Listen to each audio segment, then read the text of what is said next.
आप सबको यीशु सहाय, जोहार, सलाम और नमस्कार। आशा करता हूँ कि आप सब अच्छे से होंगे और बाइबल की बातें जो है, जो छोटी-छोटी बातें हैं लेकिन वो बहुत काम देता है हमारे जीवन में और उसके द्वारा हम उन्नति भी करते हैं, तो इस पर हमें गौर फरमाना भी चाहिए। अब तक हम लोगों ने कमाई के सिलसिले में बाइबल क्या कहती है उन सब बातों पर हम लोगों ने ध्यान किया। समय के बदले में पैसा कमाना है और बिज़नेस करना है। बिज़नेस छोटा-बड़ा कुछ भी नहीं होता है।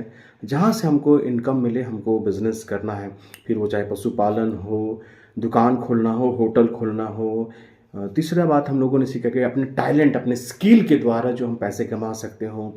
फिर चाहे वो आप अच्छा खाना बनाते हो या फिर आप गीत जानते हो, डांस करना जानते हो, डांस क्लास खोल सकते हैं, संगीत क्लास खोल सकते हैं, राजमिस्त्री का काम कर सकते हैं और यूट्यूब के द्वारा पैसा कमा सकते हैं, इंस्टाग्राम के द्वारा पैसा कमा सकते हैं, फेसबुक के द्वारा पैसा कमा सकते हैं। ऐसा हम सुने हैं, कितना सच है तो हम ठीक से मालूम नहीं, लेकिन जो होता है तभी ना लोग बोलते हैं ना।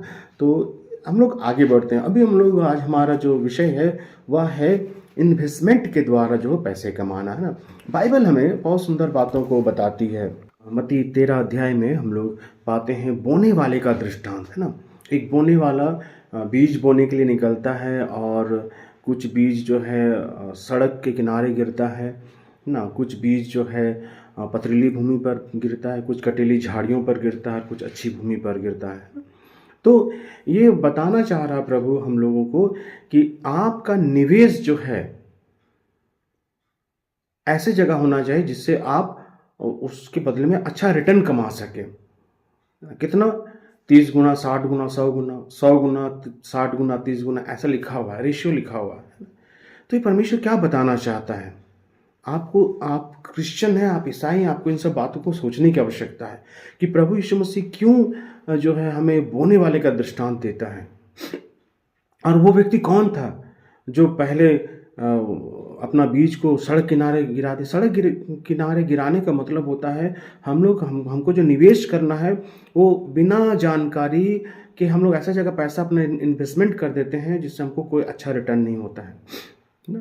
या फिर हम ऐसा जगह अपने पैसों को या फिर अपना स्किल को डाल देते हैं जहाँ से हमको रिटर्न तो आता है लेकिन बहुत कम आता है, जितना हम आशा किए तो उससे भी कम आता है। तो सबसे पहले आपको जानकारी हासिल करनी होगी ना कि हम कहाँ पर पैसा अपना इन्वेस्टमेंट करें कि हमको अच्छा रिटर्न हो। प्रभु यीशु मसीह ने एक और बात कहा है दृष्टांत में, यूहन्ना उसका 15 अध्याय में, है ना। सच्ची दाखलता मैं हूँ और मेरा पिता किसान है। जो डाली मुझ में है नहीं फलती उसको वो काट डालता है, लेकिन जो फलती है उसको वो छांटता है। हम फलने वाले लोग हैं ना। और हम अगर जब परमेश्वर को, प्रभु यीशु मसीह को समर्पण करते हैं तो परमेश्वर जो है हमको बढ़ाता है। देखिए, कुछ बातें जो है हमको वो ध्यान देने की आवश्यकता है कि सबसे पहला बात जो कभी भी जल्दबाजी में निवेश ना करें। कहीं भी आप मान लीजिए एफडी में करते हैं, म्यूचुअल फंड में करते हैं, शेयर मार्केट में करते हैं, किसी को आप ब्याज में पैसा लगा रहे हैं, तो जल्दबाजी में जो है हमको पैसा कमाने का सोचना नहीं है। जल्दबाजी में जो है गड़बड़ा जाता है ना। दूसरा इंपॉर्टेंट बात है कि लोगों को दिखाने के लिए कभी भी पैसा मत खर्च कीजिए। लोग क्या करते हैं कि अपना रुतबा कायम करने के लिए जो है गाड़ी खरीद लेते हैं लोन में, या लोन में बड़ा फ्लैट ले लेते हैं। अगर आप सक्षम हैं तो ठीक है, लेकिन आपका इनकम, अगर मान लीजिए आपका इनकम 20,000 रुपया है और आप 15 लाख का गाड़ी ले लेंगे, तब तो आप ये ईएमआई चुकाते चुकाते ही आपका ज़िंदगी चला जाएगा, है कि नहीं। अगर बहुत ज़रूरी है गाड़ी लेना तो ऐसा गाड़ी भी ले सकते हैं जिससे आप इनकम हो आपका, तो उसको आपको सोचना है। मैं गाड़ी लेना मना नहीं कर रहा हूँ, लेकिन आपको ये सोच कर गाड़ी लेना है कि ऐसा ना हो कि आप ईएमआई भरते भरते आपका ज़िंदगी की कमाई चला जाए और जब आप ईएमआई नहीं भर पाएंगे तो लोन वाले आपके घर के आंगन में खड़ा हो जाए ना। ऐसा कभी भी गलती नहीं करना है। निवेश हमेशा अच्छी जानकारी हासिल कीजिए, थोड़ा दिन लगाइए, लेकिन अच्छी जानकारी के साथ जो है निवेश करने की आवश्यकता है। एक बहुत महत्वपूर्ण बात बता रहा हूँ, हो सकता है ये बात गलत भी हो सकती है, आपको गलत लगे, लेकिन वर्तमान समय में जब एक जवान भाई बहनों को मैं बता रहा हूँ ना, वर्तमान समय में जब आप शादी करते हैं तो शादी में दिखावा बिल्कुल भी ना करें, है ना। शादी में लाखों रुपया खर्चा मत कर दीजिए। मैं अभी अपने क्षेत्र का बात बता रहा हूँ। लोन लेकर ना, कर्जा लेकर 4-5 लाख रुपया कर्जा लेकर लोगों ने बड़ा शानदार पार्टी दिया। इनकम कुछ भी नहीं घर में, इनकम कुछ भी नहीं है, लेकिन 5 लाख रुपया शादी में फूंक दिए। बस कर लिए, कार कर लिए, लग्जरीज, पूरा पार्टी जबरदस्त। और उसके बाद अब पूरा परिवार जो है मिलकर काम कर रहा है और हर महीना पैसा चुका रहा है। ऐसा गलती मत देखिए। आप चाहे गांव में हैं चाहे शहर में, इस बात को जवान लोग बड़ी ध्यान से सुनिए ना। कभी भी आज के वर्तमान समय में 10 लाख रुपया, 15 लाख रुपया शादी में खर्चा करना थोड़ा सा तो चिंता का विषय है ना। अगर आपके पॉकेट में पैसा है, आप सक्षम है, जरूर से खर्चा कीजिए। लेकिन यदि आप सक्षम नहीं है तो लोन लेकर, मतलब किसी से कर्जा लेकर भव्य शादी का अरेंजमेंट करना गलत है ना। आप सोचिए, मैं बोल रहा हूँ इसीलिए करना नहीं, लेकिन आप अपने से सोचिए, ठीक है। इसको आपको ध्यान देना होगा।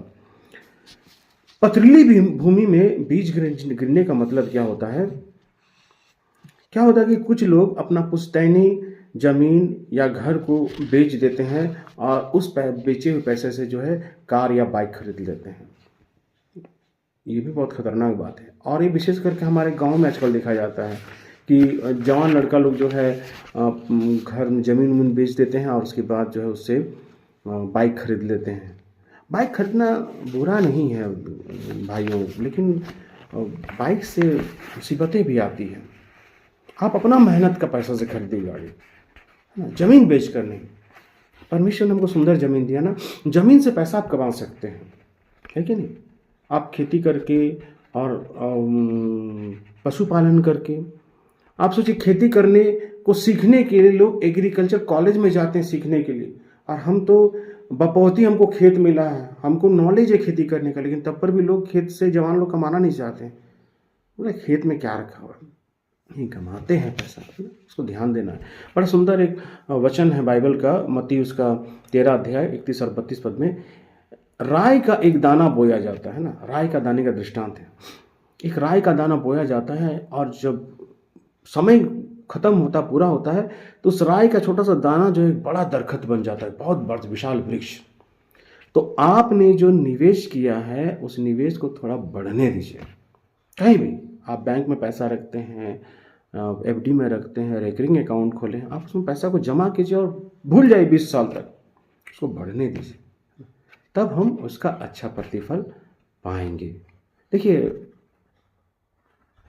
आज से एक चीज़ ध्यान दीजिए ना, आप प्रत्येक महीना, आप किसी भी उम्र को हो, 20 साल के बाद आप प्रत्येक महीना जो है 100 रुपया बैंक में जमा कीजिए, या जहाँ पर आपको अच्छा रिटर्न मिले, अच्छा इंटरेस्ट मिले, आप वहाँ पर जमा। 100 रुपया से क्या होगा पादरी साहब?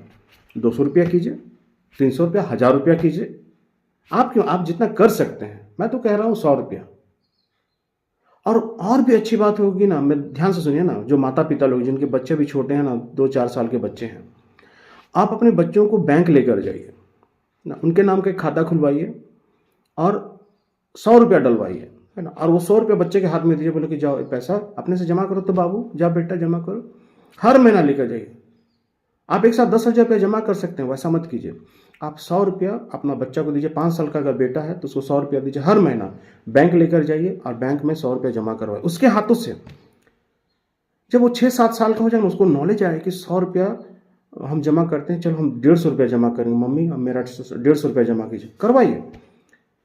20 साल तक ऐसा कीजिए, ताकि उसको याद रहेगा कि 100 रुपया कमाना कितना मुश्किल होता है, ये 150 रुपया कितना कीमती होता है। उसको पता चलेगा, पैसों की कीमत उसको पता चलेगी। आज मसीही लोग क्यों पीछे, पता है? क्योंकि प्रभु ने हमको सब कुछ दिया है जिसका हम लोग मोल नहीं जानते। तो कृष्ण में मेरे प्रियो, अपने बच्चों को सिखाइए, निवेश करना सिखाइए, सेविंग करना सिखाइए ना। बाइबल कहती है, पादरी का वचन नहीं है, बाइबल ये सिखाती है, इसलिए मैं आपको बता रहा हूँ, ताकि हमारे बच्चों का भविष्य जो है अच्छा हो। God bless you. आप सबको प्रभु आशीष दे। यीशु सहाय।